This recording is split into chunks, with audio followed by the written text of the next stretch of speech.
don't. She does. Your light, when used to its full power, can end this.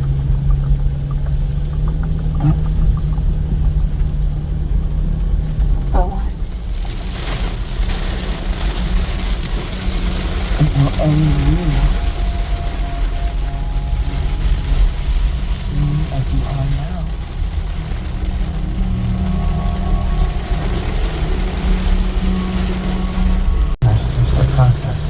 Cross-reference,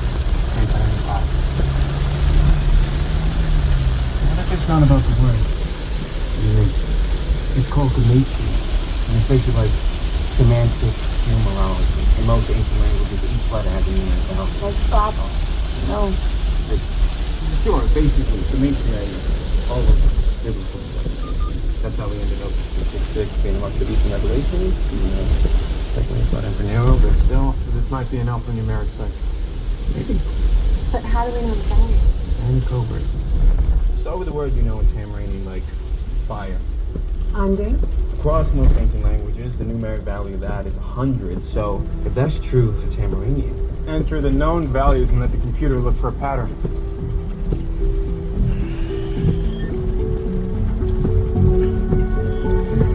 Okay, so we have a bunch of numbers instead of letters. The numbers could mean anything. Unless it's both numbers and letters. So if blood portal means temple,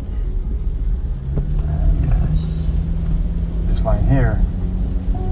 Not temple from gas, and he always treated me with respect. They were messy but effective.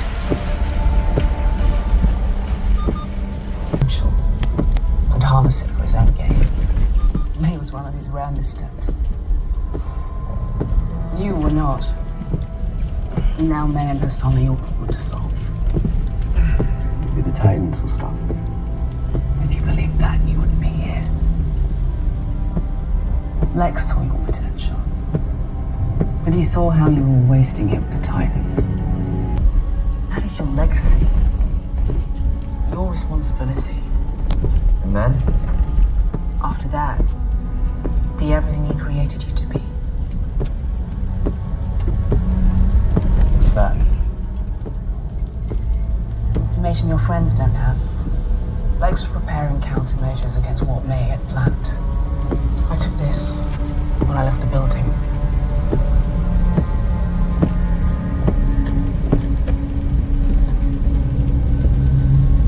You have a choice, Connor. Take this and run back to the Titans, or keep it for yourself. And step into your true power. You are smarter, stronger, and more powerful than all of them. You know you are. You can stop me and Sebastian all on your own. If you want to. We are literally in the middle of nowhere. You told Dick and Corey. I'll go with Bernard. Shit. In case you have some questions. Okay. Mind if I ride with you? Continue for 33 kilometers. If there's room? Of course. I just... Sorry. I didn't really know what I was gonna need, and I feel better when I have my equipment with me. Okay. Listen, Bernard, I'm sorry I haven't answered your text. It's been so good.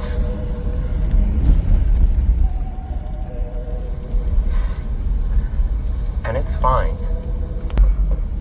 We should just be colleagues. Colleagues.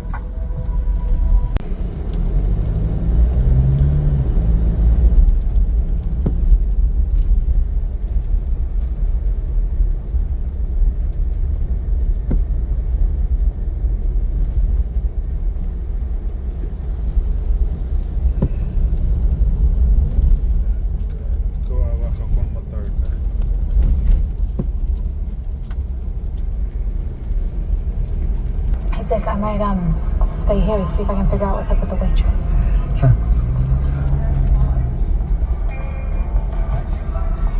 Hey. Well, for yours? Sure.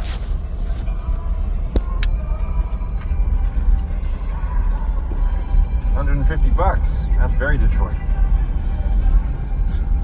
You're with Captain Con C's, aka Vinny Baruzzi, spinning the smoothest club classics from A to Z.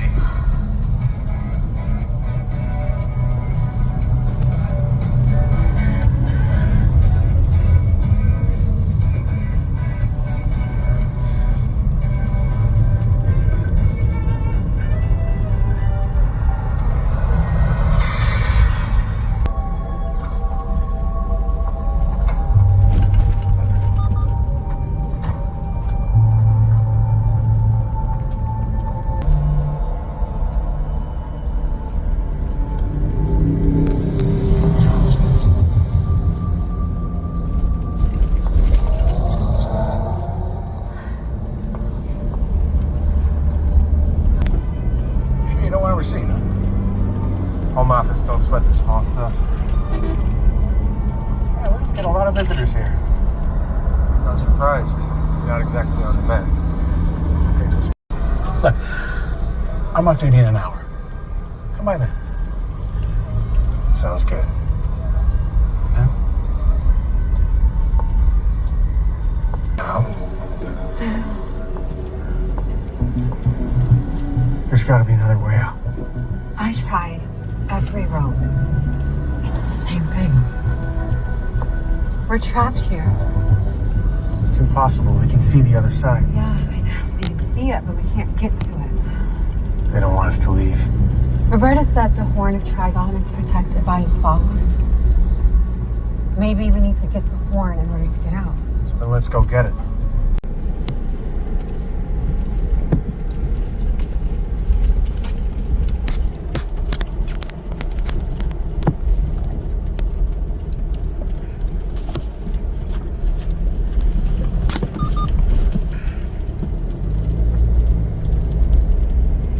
Should be able to help. It's just across the road. Come on. Sophie obediently ran her sleeve across her eyes and followed. Perenelle Flamel knew she had been moved to a much more secure despair was too strong. She found she couldn't use her magic. She listened intently, and only when she was absolutely sure there was no one in the room with her did she open her eyes. She was in a cell. 3 walls were solid concrete. The 4th was metal bars. Beyond the bars, she could see another row of cells. She was in a prison block. Perenelle swung her legs out of the narrow cot and came slowly to her feet. She noticed that her clothes smelled slightly of sea salt, and she thought she could detect the sound in a plastic jug of water, a plastic cup, and a thick chunk of dark bread on a paper plate. Seeing the food made her realize just how hungry she was, but she ignored it for the moment and crossed to the bars and peered out. Looking left and right, all she could see were cells. They were empty. With a shiver, Perenelle suddenly knew where these men had taken her. She was on the prison island of Alcatraz, the Rock. She looked around the room, paying particular attention to the area around the metal gate. Unlike in her previous prison, she couldn't see any magical wards or protective sigils painted on the lintel of them. They would not be able to hold her for long.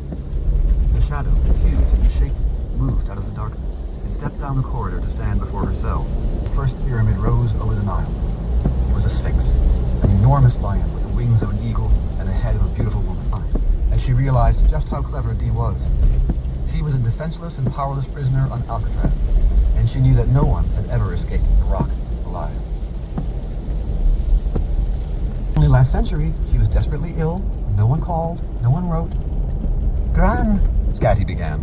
Don't gran me, Dora said, dropping into English again. You could have written, any language would have done, you could have phoned. You don't have a phone. And what's wrong with email or a fax? Gran, have you got a computer or a fax? Dora's hand moved, and suddenly her white stick extended to its full length. Please? Yes, Gran. Scat patient, but he knew she needed to be treated with the utmost caution. She was the legendary elder who had left Danu Talis to live with and teach the Humani, created the first Humani alphabet in ancient Sumeria. Get me a chair, Dora said to no one in particular. Sophie pulled up the chair, dealt her death. She saw their looks of shocked surprise. You didn't know? She turned her head sideways and stared into a mirror, directly facing Scatty. Hecate is dead, and the Shadow Realm is no more. I understand an elder, one of the next generation, in an ornate silver-framed mirror. She tapped the glass. I saw what happened this morning, a month ago. And you didn't warn Hecate, Scatty exclaimed. I watched one thread of a possible future. One of many. In some of the others, Hecate killed Bastet and Morrigan slew Dee. In another, Hecate killed you, Mr. Flamel, and was in turn killed by Scatter. All versions of the future. Today, I discovered which came to pass. She looked around the room, turning her face from mirror to polished vase to picture-frame glass. Flamel had read the piece in the Codex about apples. He thought it was possibly referring to apple seeds, which were indeed poisonous, if you ate several pounds of them. He hadn't come across the section about frogs and princes, though he'd read the book, but that wasn't the reason they were there. Dora, will you teach Sophie the principles of air magic? She needs to learn enough to at least be able to protect herself from attack. Dora shrugged and smiled. Do I have a choice? Flamel had not been expecting that answer. Of course I have a choice. The Witch of Endor shook her head. Not this time. She reached up and took off her dark glasses. Scatty didn't move, and only the muscle twitching in Flamel's jaw betrayed his surprise. The twins, however, backed away in horror, their faces... Not this time. She reached up and took off her dark glasses. Scatty didn't move, and only surprise. The twins, however, backed away in horror, their faces registering their shock. The Witch of Endor had no eyes. There were just eyes for the sight. The ability to see the patterns of time. Time past, present, and possible future. There are many patterns, many versions of possible future, though not so many as people think. In the past few years, the patterns have been coming together, weaving ever closer. Now there are only a few possible futures. Most of them are terrifying, she added grimly. I'll not abandon them now. I'll train the girl, teach her how to protect herself, and instill in her how to control the magic of air. Often tread again. I'll wait in the park across the road. And then, without a backward glance, he left the shop, the jangling of the bell mocking him as he closed the door. But it was a problem. A huge problem. Sophie Newman watched her brother leave the shop, and even without her awakened senses, she knew he was upset and angry. She wanted to stop him, to go after him, but Scatty was standing in front of her, eyes wide in warning, finger raised to her lips, the tiniest shake of her head warning Sophie to say nothing. Catching her shoulder, Scatty led her to stand in front of the Witch of Endor. The old woman raised her hands and ran surprisingly gentle fingers over the contours of Sophie's face. The girl's aura shivered and fizzed with each gentle touch. How old are you now? She asked. 15? Well, 15 and a half. Sophie wasn't sure if the half year made a difference. 15 and a half, Dora said, shaking. Free. She wanted to stop him, to go after him, but Scatty was standing in front of her, eyes wide in warning, finger raised to her lips, the tiniest shake of her head warning Sophie to say nothing. Catching her shoulder, Scatty led her to stand in front of the Witch of Endor. The old woman raised her hands and ran surprisingly gentle fingers over the contours of Sophie's face. The girl's aura shivered and fizzed with each gentle touch. How old are you now? She asked. 15? Well, 15 and a half. Sophie wasn't sure if the half year made a difference. 15 and a half, Dora said, shaking her head. I can't remember back that far. She dipped her chin, then tilted it towards Scatty. Can you remember back to when you were 15? Vividly, Scathawk said grimly. Wasn't that about the time I visited you in Babylon, and you tried to marry me off to King Nebuchadnezzar? I'm sure you're wrong, Dora said happily. I think that was later, though he would have made an excellent husband, she added. She looked up at Sophie, and the girl found herself reflected in the mirrors that were the witch's eyes. There are two things I must teach you. To protect yourself, that is simplicity itself. But instructing you in the magic of air is a little trickier.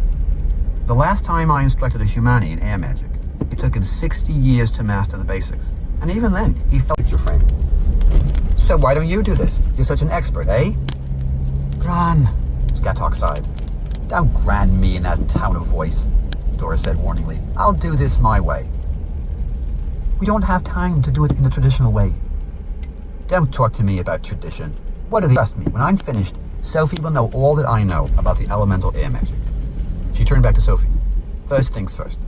Are your parents alive? Yes, she said, blinking in surprise, not sure where this was going. Good. And you talk to your mother? Yes, almost every day. Dora, hands in hers, and patted the back of it. Maybe you should be teaching Scathawk a thing or two. And have you a grandmother? My Nana, yes. It was as if she had lost the ability to speak. She was also surprised that instead of feeling frightened, from the moment Sophie doubted it could be any worse than what she'd already gone through.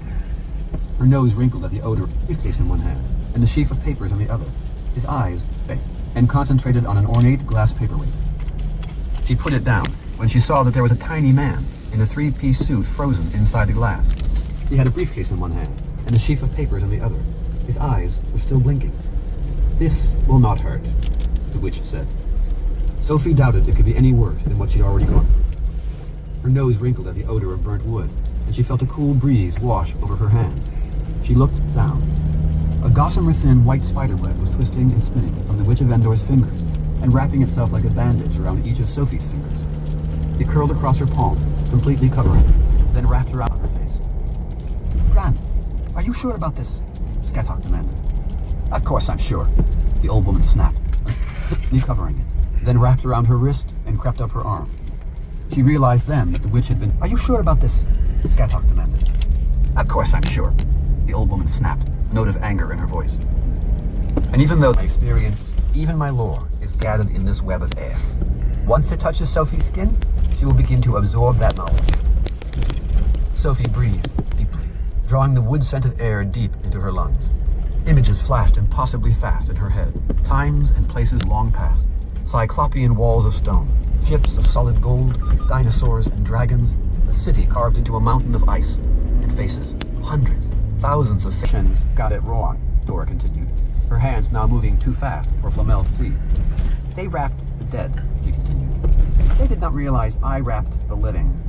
There was a teach in my times and places long past, cyclopean walls of stone, ships of solid gold, snapped, a note of anger.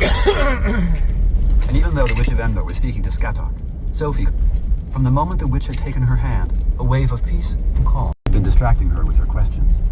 Sophie looked into the witch's mirrored eyes and found that she could not put her questions into a calm had washed through her body. She glanced sideways at Scatty and Flamel. They were watching the process wide-eyed with shock and, in Scathach's case, with something like horror on her face. "Gran, are you sure about this?" Scathach demanded. "Of course I'm sure," the old woman snapped, a note of anger in her voice. And even though the Witch of Endor was speaking to Scathach, Sophie could hear her voice in her head, talking to her, whispering ancient secrets, murmuring archaic spells, divulging a lifetime of knowledge in the space of heartbeats and breath. "This is not a spider web," Dora explained to a stunned and silent Flamel, noticing that he was leaning forward, staring intently at the webs spinning around Sophie's arms. "It is concentrated air mixed with my own aura. All my knowledge, my experience, even my lore is gathered in this web of air. Once it touches Sophie's skin, she will begin to absorb that knowledge." Sophie breathed, she continued. "They did not realize I wrapped the living. There was a time when I put a little of myself into my followers and sent them out into the world to teach in my name. Obviously, someone saw this process in the ancient past and tried to copy it."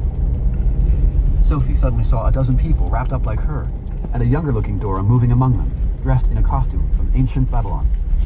Somehow Sophie understood that these were the priests and priestesses in the cult that worshipped the witch. Cirrocumulus, Altostratus, and Stratocumulus, Nimbostratus, world to teach. Sophie suddenly saw a dozen people wrapped up like her, and a younger-looking Dora moving among them, dressed in a costume from ancient Babylon. Somehow Sophie understood that these were the priests and priestesses. She knew their names: Cirrus, Cirrocumulus, Altostratus, and Stratocumulus, Nimbostratus, and Cumulus. All different, each type with unique characteristics and qualities. And flashed again.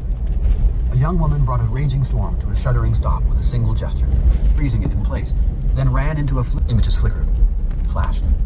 She saw a tiny woman under a clear blue sky raise a hand and make a cloud grow directly overhead. Rain irrigated a parched field. Flashed again. A tall, bearded man standing on the edge of a huge sea raised his hands. Sophie watched the images and learned from them. The Witch of Endor touched Sophie. A tiny woman under a clear blue sky raise a hand and make a cloud grow directly overhead. Rain irrigated a parched field. Flashed again. A tall, bearded man standing on the edge of a huge sea raised his hands, and a howling wind parting the waters. And flashed again. A young woman brought a raging storm to a shuddering stop with a single gesture, freezing it in place, then ran into a flimsy wooden house and grabbed a child. Moved them. Images flickered. Flashed. she saw a tiny woman under a clear blue sky raise a hand and make a cloud grow directly overhead. Rain irrigated a parched field. Flashed again. A tall, bearded man standing on the edge of a huge sea raised his hands, and a howling wind parting the waters. And flashed again. A young woman brought a raging storm to a shuddering stop with a single gesture, freezing it in place, then ran into a flimsy wooden house and grabbed a child. A heartbeat later, and the storm ate the house. The magic of air surpasses all others. The magic of air surpasses all others. Air can extinguish fire. It can churn water to mist and can rip up the earth. But air can also bring fire to life. It can push a boat across still water. It can shape the land. Air can clean a wound, can pluck a splinter from a fingertip. Air can kill. The last of the white, cobwebbed air closed across Sophie's face, completely encasing her, wrapping her like a mummy. This is a terrifying gift I've given you. Within you now is a lifetime, a very long lifetime of experience. I hope some will be of use to you in the dire days ahead. Later, and the storm ate the house. Sophie watched the images. The whites were dotted with silver sparkles. There are those who will tell you it's the most powerful magic of all. They are wrong. The magic of air surpasses all others. You now is a lifetime, a very long lifetime of experience. I hope some will be of use to you in the dire days ahead. Sophie stood before the Witch of Endor, completely encased in the white, bandage-like air. This was not like the lifetime of experience. I hope some will be of use to you in the dire days ahead. Sophie stood before the Witch of Endor, completely encased in the white, bandage-like air. This was not like... She was beginning to find it hard to tell them apart. Then the smoke began to curl and hiss and steam. Dora suddenly turned to look for Scatty. Come and give me a hug, child. I will not see you again. Gran? Dora wrapped her arms around Scathach's shoulders and put her mouth close to her ear. Her voice dropped to little more than a whisper. I have given this girl a rare and terrible power. Wrapped her arms around Scathach's shoulders and put her mouth close to her ear. Her voice dropped to little more than a whisper.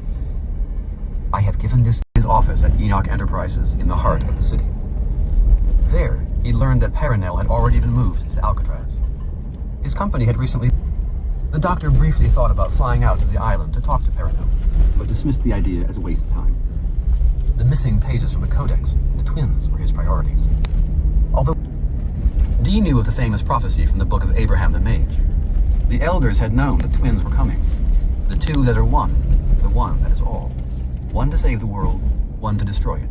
But which one was which, he wondered. And could their powers be shaped and twisted by the instruction they received? Finding the boy was becoming as important as finding the missing pages of the Codex. He had to have that gold aura. Dr. John Dee had lived in Ojai briefly at the turn of the 20th century. It was still called the city of Nordhoff then, when he'd been plundering the surrounding Chumash burial grounds for their precious artifacts.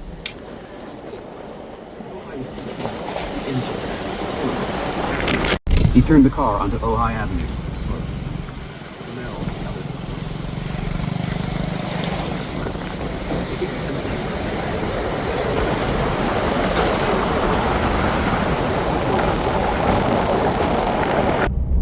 Flamel, Scathach, and the twins could be anywhere in the town. But where? Dee allowed a little energy to trickle into his aura and parked. The moment he got out of his car, he caught the merest hint of a pure gold aura low fountain in Libby Park, directly across from the antiques shop, and stared into the water. Two flower-shaped bowls, one larger than the other, were set in the center of a circular pool. Water spouted from the top bowl and flowed over the side into the larger. This in turn overflowed into the pool. The sound helped drown out the nearby traffic. He felt alone and more than a little lost. He can leave the antiques shop. He'd walked eating the menu of exotic flavors and wondered why his sister's aura smelled of vanilla ice cream and his of oranges. She didn't even really like him. He was the one who liked her. His finger tapped the menu. Blueberry chocolate chip. Josh shoved his hand in the back pocket of his jeans and felt a rising moment of panic as he realized his wallet was missing. He had left it in the car, had he? Early stories now turned out to be versions of the truth. Myths had become history. Legends had become facts. When Scatty had revealed earlier that the mysterious Danu Talus was also called Atlantis, He had almost laughed in her face. To him, Atlantis had always been a fairy tale. But Iskatog and Hecate, and the Morrigan and Bastet were real. And so was Danutalis. And so his parents' life work, archaeology, was suddenly worthless. Josh knew deep down that he had also lost his twin, the constant in his life, the one person he could always count on. She had changed in ways he could not even begin to comprehend. Why hadn't he been awakened too? He should have known as being a superhero. Even when Sophie's newly awakened senses were making her sick, he was jealous of her abilities. From the corner of his eye, of one of the blue tiles that ran around the fountain, what was he going to do? And the answer was always the same. What could he do to? It took him a moment before he realized that the figure sitting to his right, bats, or even the Morrigan lurking in the shadows. I am alone. Dee said pleasantly, smiling politely. Josh's mind was racing. He needed to get to Flamel. He needed to warn him that Dee was an Ojai. He wondered what would happen if he simply got up and ran. In front of all these people. Josh looked over at the three old men. Probably wouldn't even notice if Dee changed him into an elephant right in the middle of downtown Ojai. Do you know how long I've been chasing Nicholas Flamel, or Nick Fleming? Or any of the hundreds of other aliases he's used? Dee continued quietly, conversationally. He leaned back and trailed his fingers through the water. At least 500 years, and he's always given me the slip. He's tricky and dangerous that way. In 1666, when I was closing in on him in London, he set a fire that nearly burned the city to the ground. He told us you caused the Great Fire, Josh blurted. Despite his fear, he was curious. And now, he suddenly remembered one of the first pieces of advice Flamel had given him. Nothing is as it seems. Question everything. Josh found himself wondering if that advice also applied to the alchemist himself. The sun had set, and there was a definite chill in the evening air. Josh shivered. The three old men shuffled away, none of them even glancing in his direction, leaving him alone with the magician.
Bring someone through the awakening ceremony.